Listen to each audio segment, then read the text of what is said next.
Ish, aduh, ayah ada dekat sini punya handphone aku. So, Yusof pun hulurkan tangan dia kat bawah rak tu untuk nak capai handphone dia tu lah. Tapi terasa aneh tau. Kenapa rasa aneh? Tadi, dia nampak handphone tu macam dekat. Dia dekat tepi rak tu kan. Jadi, bila dia capai dekat situ, tadi rasa macam dekat tapi macam tak dapat, tak jumpa handphone dia kat situ. So bila dia cuba nak capai, tak berjaya pula tau. Dan Yusof pun masukkan lagi tangan dia ke bawah rak kotak tu. Tapi kali ni pun masih lagi gagal. Dan Yusof membongkok lagi sekali, nak jenguk sekali kat mana handphone dia.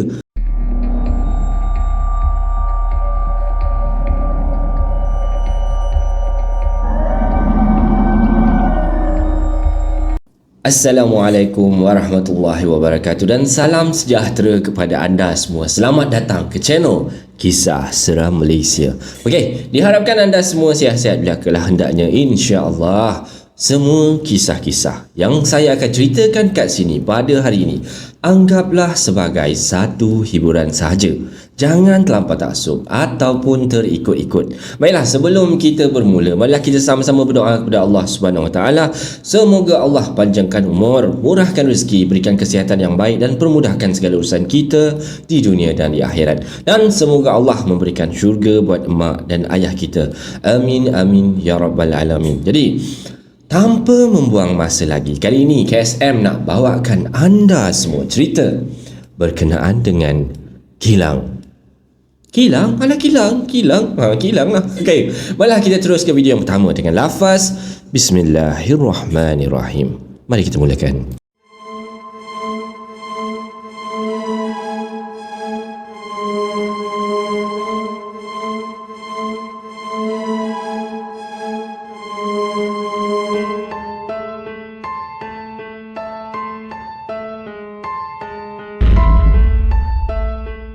Baiklah, untuk kisah yang pertama ni, KSM nak bawakan, macam KSM kata tadi, kisah berkenaan dengan kilang. Siapa antara kita yang pernah kerja kilang ataupun yang masih ataupun yang sekarang ni bekerja di kilang, sektor kilang lah, macam itulah. Jadi ini adalah kisah pengalaman mereka-mereka yang bekerja di kilang. Okey, kita terus pada cerita dia. Kilang ataupun cerita yang saya nak ceritakan hari ini adalah berkenaan dengan kilang lah. Dah lebih 10 tahun kilang ni beroperasi. Terletak di kawasan yang sedikit terceruk daripada bandar tau. Ni menempatkan lebih kurang 100 orang pekerja dan beroperasi untuk shift siang dan juga shift malam. Dan maknanya kilang ni beroperasi 24 jam lah ya. So dekat kilang ni ada satu gudang store. Dia ada satu gudang store. Biasa gudang store ni besar lah, dan nama pun gudang kan. Jadi ni gudang tu ataupun store tu besar tempat dia. Besar dan luas. Ada banyak rak untuk letak kotak-kotak dekat situ, hasil daripada output production kat kilang ni lah. Dan bersedialah untuk dihantar pada customer kilang ni. So cerita kali ni berkenaan dengan seorang yang nama dia Yusof lah. Okey, kita letak nama dia Yusof. Merupakan seorang store boy yang bertanggungjawab sepenuhnya pada gudang itu. So malam tu partner Yusof ni cuti tau. Jadi Yusof ni bekerja seorang diri je lah kat kilang tu. Sebab dia dah tahu tau, diri ni ataupun si Yusof ni, ataupun dia rasa diri dia ni tak berapa berani sangat untuk duduk dalam gudang tu seorang-seorang. Jadi Yusof ni selesaikanlah semua kerja pengiraan stok ni lebih awal lah. Maksudnya dia settlekan semua kerja dia. So dalam pukul 11 malam macam tu, semua kerja untuk Yusof pada hari tu dah selesai dah semua. Kenapa kan? Sebab dia kan tak berapa berani sangat. Jadi kalau settle awal, senanglah sikit, malam tak payah masuk kata dia kan. So bila dah settle semua kerja ni, bolehlah si Yusof ni duduk dekat office je sambil menghadap komputer buat kat depan dalam office je kan. Jadinya tak perlulah si Yusof ni bersusah payah nak masuk lagi ke gudang tu malam tu untuk nak settlekan kerja-kerja lagi. Jadi sebab kerja dia semua dah settle. Jadi selesai semua kerja, Yusof ni teruslah melangkah masuk ke office gudang tu. Jadi malam tu kata dia, sunyi sungguh malam tu. Memandangkan partner si Yusof tu cuti malam tu, kalau tak ada jugalah kawan orang kata si Yusof ni berborak-borak. Dan sedanglah asyik si Yusof ni menghadap ke komputer tu. Orang kata tengah buat-buat, kawan-kawan buat-buat macam buat kerja lah kan. So loceng rehat pun berbunyi lah. Barulah Yusof ni perasan waktu tu jam pun dah menunjukkan pukul 2 pagi tau, iaitu waktu rehat dia orang ni semualah. Dan teruslah si Yusof ni pun bangun dan menuju ke kantin. Jadinya kat kantin tu ramailah kawan-kawan dia yang ada kat sana kan, berbusu-busulah dia orang ni semua ataupun pekerja-pekerja kilang tu semualah pergi ke kantin atas tujuan yang sama, iaitu nak mengisi perut yang lapar. Okey.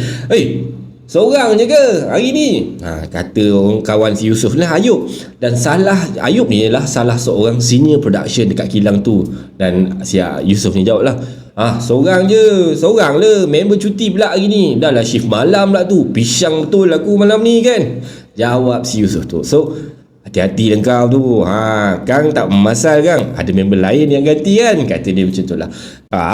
Daripada aku layan kau, baik aku makan, lapar ni, balas si Yusof ni bismillah, sambil si Yusof ni menyuap makanan dia ke mulut. So dalam hati si Yusof ni mendengus juga lah, orang kata paiseh juga kan, cabul betul mulut member aku seorang ni, nak aja aku tenyehkan sambal ni kat mulut dia, kata dia. Dan bila dah selesai makan dan semua, Yusof ni pun menujulah ke kawasan untuk merokok. Dicapai dia sebatang rokok untuk nak isap lah, dia pun nak isap rokok. Merokok membahayakan kesihatan anda. Disclaimer sikit kan. Sudah dia lupa mengenai lukisan ataupun usikan Ayub sebentar tadi tu, yang Ayub usik-usik dia tadi kan. Jadi Yusof pun meraba handphone dia lah. Dia pegang, cari poket kiri, poket kanan, poket belakang, poket depan. Aduh mak, mana pula handphone aku ni kan. Dia cakap dalam hati je lah, tadi masa aku datang kerja ni elok je aku main game. Dan Yusof cari lagi dalam poket, cari dalam beg dia, Allahu Akbar, tak ada. Dan mungkin lah kata dia tertinggal dalam office lah ni kot. Aduh. So bunyi loceng, orang kata loceng masa rehat ni pun dah habis. Jadinya loceng pun dah bunyi, menandakan jam sudah pun menunjukkan pukul 3 pagi. Jadi bila dah cari-cari handphone tak jumpa, orang kata masa rehat pun dah tamat, si Yusof ni pun pergi lah balik semula, balik ke office dia lah, nak dicarikan handphone dia yang hilang tadi. So dicarinya ke merata-rata tempat dekat dalam office dia tu, tak jumpa juga. Ya Allah, takkan aku boleh tertinggal kat dalam gudang pula. Jadikan kerja betul lah nak pergi masuk gudang waktu-waktu macam ni, kata dia. So nak tak nak, si Yusof ni terpaksalah pergi ke gudang semula. Takkanlah nak dibiarkan handphone dia tak bertuan kat sana, kata dia. So Yusof pula memang langsung tak boleh berpisah dengan handphone tau. Apa salah daripada tadi aku tak perasan handphone aku ni tak ada. Aduh. So bebel hati Yusof ni sorang-sorang lah kan, sambil kaki dia ni perlahan-lahan nak melangkah setapak nak pergi ke gudang tu, sebab rasanya berat sangat hati nak masuk gudang kan. Satu berat, satunya takut kan. So jarak daripada office nak ke gudang ni dalam 500 meter je. Jauh tu 500 meter. Cuma perasaan gerun tu tiba-tiba muncul tau, membuatkan langkah si Yusof ni semakin perlahan tau. Macam berat benar kaki dia rasa nak melangkah tu. So kawasan sekeliling ni pula sunyi je, memandangkan kawasan production berada agak jauh daripada gudang ni. Jadi tempat tu memang sunyi lah. Dan setibanya di hadapan pintu gudang tu, Yusof pun membukalah roller shutter tu kan, yang tarik belum ke atas macam tu lah, untuk masuk ke dalam lah. So Yusof pun hidupkan lampu dan terus menuju ke tempat dia membuat kerja-kerja tadi. Dan sedanglah si Yusof ni berjalan, terdengar tau seperti orang bunyi serit kaki. Satu kali langkah Yusof ni bergerak, satu kali bunyi langkah ataupun seretan tapak kaki tu lagi. Macam bunyi tu macam betul dekat dengan dia. Dan Yusof pun mana belakang, siapa tu? Jerit dia ni lah. Dan Yusof ni waktu tu macam dah start takut lah, tapi tak ada balasan pun daripada soalan yang Yusof tanya dulu. Sunyi je. Jadi Yusof pun abaikanlah bunyi tu, memandangkan tak ada balasan. So dia lantak kau lah, kawan kata, cuba nak berhusnuzon jugalah. Dan teruslah si Yusof ni sambung langkah dia untuk mencari telefon bimbit dia. Dan bila dia start melangkah lagi sekali, masih lagi bunyi. Satu kali langkah Yusof,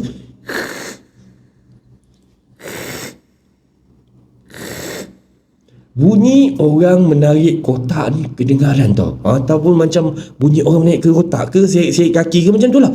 Aduh lah, siapa pula lah yang nak mengusik aku malam-malam macam ni kan. Astagfirullahalazim. So Yusof waktu tu dah memang dah takut tau. So Yusof ni segeralah cari handphone dia sambil terbungkuk-bungkuk nak meraba-raba. Mungkinlah handphone dia, biasalah handphone ni terjatuh atas lantai waktu dia ni buat kerja ke macam mana. So bila dia membungkuk untuk melihat ke bawah rak kotak kat situ, Baru dia nampak handphone dia ada kat situ. Ish, aduh, ada dekat sini punya handphone aku. So Yusof pun hulurkan tangan dia kat bawah rak tu untuk nak capai handphone dia tu lah. Tapi terasa aneh tau. Kenapa rasa aneh? Tadi dia nampak handphone tu macam dekat. Dia dekat tepi rak tu kan. Jadi bila dia capai dekat situ, tadi rasa macam dekat, tapi macam tak dapat, tak jumpa handphone dia kat situ. So bila dia cuba nak capai, tak berjaya pula tau. Dan Yusof pun masukkan lagi tangan dia ke bawah rak kotak tu. Tapi kali ni pun masih lagi gagal. Dan Yusof membongkok lagi sekali, nak jenguk sekali kat mana handphone dia. Dia tengok dekat bawah rak kotak tu sekali. Ya Allah, waktu tu itu saja yang keluar daripada mulut Yusof tau. Kelihatan rambut panjang memenuhi kawasan bawah rak tu. Dan segera Yusof ni capai handphone dia. Dan sewaktu Yusof bangun ni, menegakkan badan dia kembali tu, lampu gudang terpadam tau. Dan Yusof pejamkan mata waktu tu. Astaghfirullahalazim. Cuba untuk nak bertenang dah. Dan Yusof menyalakan handphone dia ni, cuba untuk nak cari jalan keluar. Sebab waktu tu dalam gudang tu memang dah gelap langsung, macam black out, lampu langsung tak ada. Jadi Yusof ni cuba nak mencari jalan keluar lah. Kalau benar-benar black out, kenapa lampu kecemasan pun tak menyala? Biasanya kalau black out kan lampu kecemasan tu dia memang automatic, atau bila time black out dia pakai supply bateri kan. Jadi bila black out dia akan automatic on. Ini betul-betul yang musik kata dia kan. So sedang Yusof ni berjalan keluar dengan terkapai-kapai lah, memang tak nampak, dengan berbekalkan cahaya handphone je, ada suara mendayu-dayu tau, menyeru-nyeru nama Yusof ni waktu tu. Oh, sinilah, nak pergi mana? Bila si Yusof dengar suara tu, ya Allah, macam nak terpecah jantung dia. Duk. Segeralah si Yusof ni berlari tau. Lari nak mencari jalan keluar. Dan debak, si Yusof ni time-time tengah genting mancu, boleh pula kaki dia ni tersandung pada pelet yang entah muncul daripada mana. Pelet ni dia satu papan kan, tahu kan pelet yang biasa orang letak barang atas itu kan, kayu tu. Jadi Yusof tersepak benda tu, dan Yusof mengadu-adu, Allahu Akbar. Dan sakit sungguh kaki dia ni, langsung tak dihiraukan waktu tu. Dia bingkas bangun dan menuju ke pintu keluar. Dan sampai saja ke pintu keluar tu, lampu gudang ni tadi terus hidup balik semula. Dan Yusof waktu tu terus dah berlari menuju ke kawasan production tau. Dia dah lantak lah, kau nak hidup ke, kau nak hidup, nak mati ke, nak berkelip-kelip ke, suka hati kau lah kan. Tak sanggup lagi si Yusof ni nak menoleh ke belakang. Roller shutter ataupun pintu dekat gudang tu pun langsung si Yusof ni tak tutup. Pedulilah kata dia kan. So Yusof ni demam 3 hari lepas tu.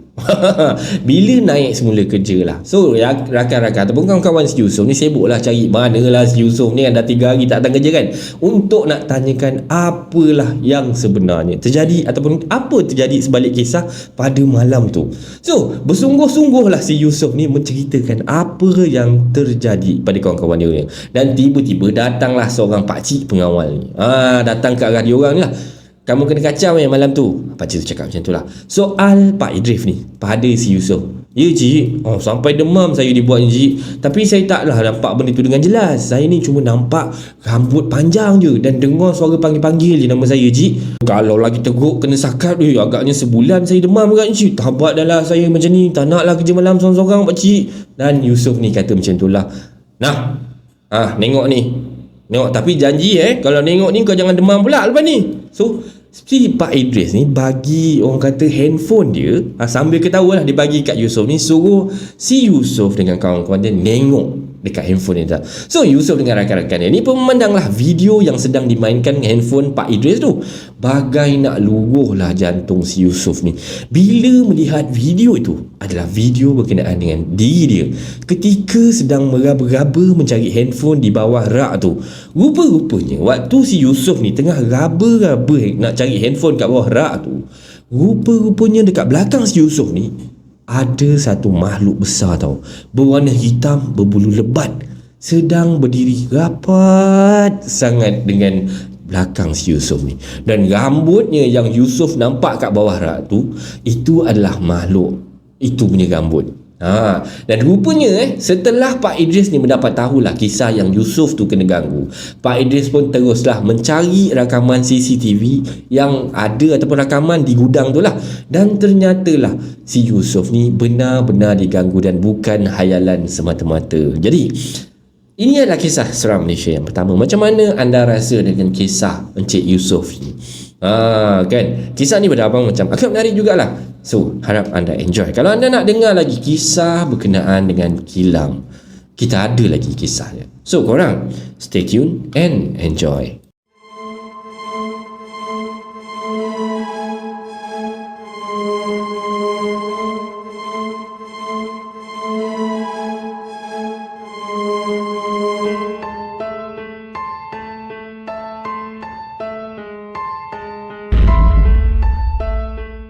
Okay, baiklah guys, untuk cerita yang kedua ni masih lagi kita dekat kilang. Cuma saya tak pastilah sebab pencerita ni tak hantar kilang tayar ke, kilang kayu ke, kilang baju ke, tak ada, dia tak cakap. So kita cerita je lah pengalaman dia. Baiklah, kita terus dengan cerita dia. Assalamualaikum warahmatullahi wabarakatuh. Waalaikumsalam warahmatullahi wabarakatuh. Okey, waktu ni saya ni baru masuk shift tau. Kata baru masuk kerja, baru je sampai ni member dah memekak-mekak tau. Sebab kata dia ni, saya ni datang lewat. Alah, dia orang ni kan 5 minit lambat pun berkira ke. Aduh. So macam biasalah, saya bersiap-siap dengan dalam pos pengawal ni, periksalah buku laporan. So selang 1 jam daripada saya sampai ke tempat kerja ni kan, dah settle kerja dalam guard post tu, tibalah waktu saya untuk meronda dan orang kata clocking lah, buat clocking lah kan. So waktu first tu, bila saya dah start buat clocking untuk first time tu, rondaan tu tak ada apa-apa pun berlaku, semua berjalan dengan baik, semua lancar, semua normal je lah. So seram pun tak ada. Memang tapi sikit-sikit tu adalah rasa seram tu kan. Yalah, sebab kita ni seorang je dekat dalam tu kan. So okey, dia punya problem dia datang bila time rondaan kedua. Masa nak pergi dalam area office tu lah, ni time rondaan kedua lah.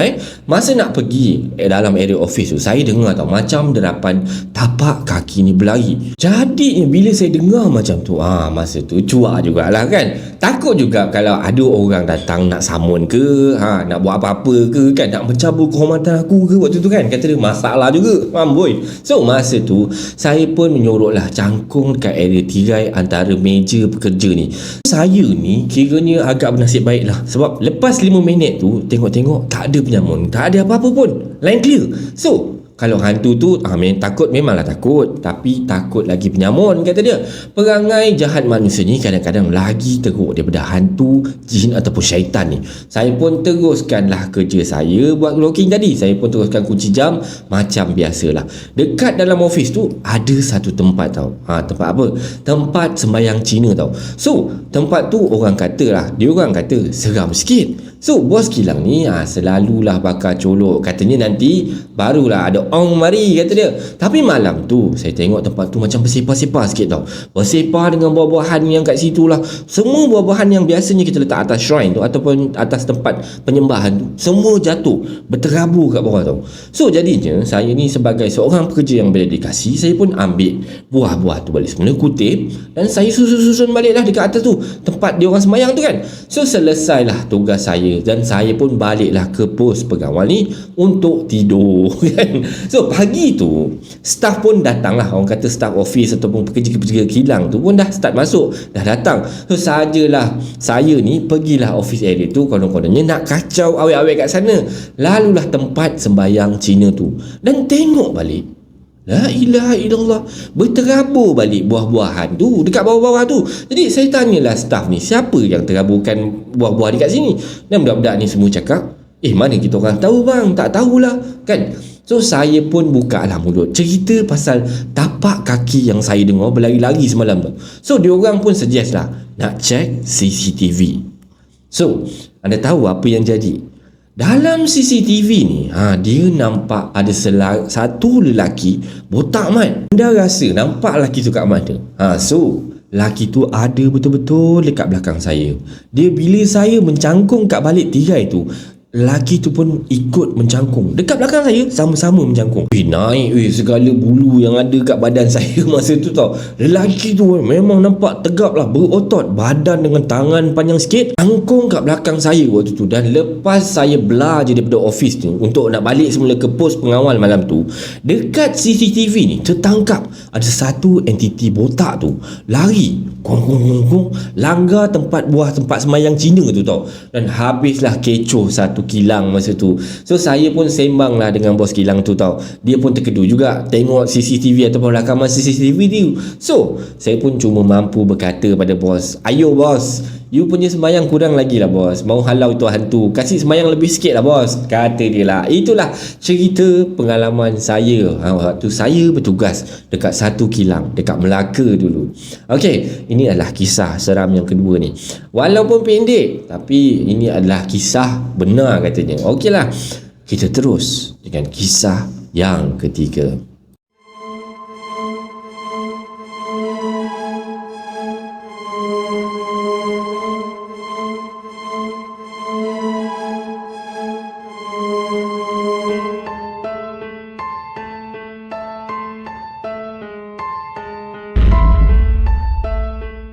Baiklah guys, untuk kisah yang ketiga ni, macam saya katakan tadi, kita masih lagi cerita tentang kilang. Untuk hari ini semua kita cerita pasal kilang je lah. Okay? Kita terus dengan cerita dia. Okay. Assalamualaikum warahmatullahi wabarakatuh. Waalaikumsalam. Okay, kita terus dengan cerita dia. Saya start kerja kat company ni since 2015. Daripada view saya ni, memang azab lah rupa office ni. Daripada luar, rupa ala kadar je. Dalam apatah lagi kan. So, memandangkan office ni dekat sangat dengan rumah saya. So, saya terimalah job offer as account executive dekat sini. Tapi now company ni dah cease operation dah, kata dia. Saya pun dah jadi part timer je kat sini. Sebab saya handle company bos saya yang lain juga. So dekat office ni memang tak ada orang sangat lah. Kurang sangat orang. Sebab dia dah kurangkan orang kata pekerja ataupun production ke macam tu lah lebih kurang. Masa saya mula masuk ke sini dulu, kecoh sangat tau. Kecoh pasal orang banyak duit, hilang duit dekat dalam ni. Kes ni jadi sebelum saya masuk lagi dekat office ni sebenarnya. So dia orang kasih peringatan lah dekat saya. Kata dia, simpan duit elok-elok, letak tempat yang selamat. Sebab kat sini banyak kes kecurian. Dan saya waktu tu saya fikirlah, mungkin saya fikir ni toyol kepala hitam je agaknya kan. So jadinya sebenarnya lah, ataupun cerita staff lama dekat sini lah, kalau duit ni kita simpan dalam drawer berkunci plus dalam office berkunci pun, duit tu boleh gaib, kata dia. Ada satu kerani tua ni kat sini yang rajin tau sangat. Selalu sangat hilang duit dia. Sampai kadang-kadang tu sampai beribu-ribu. Banyak tu tau.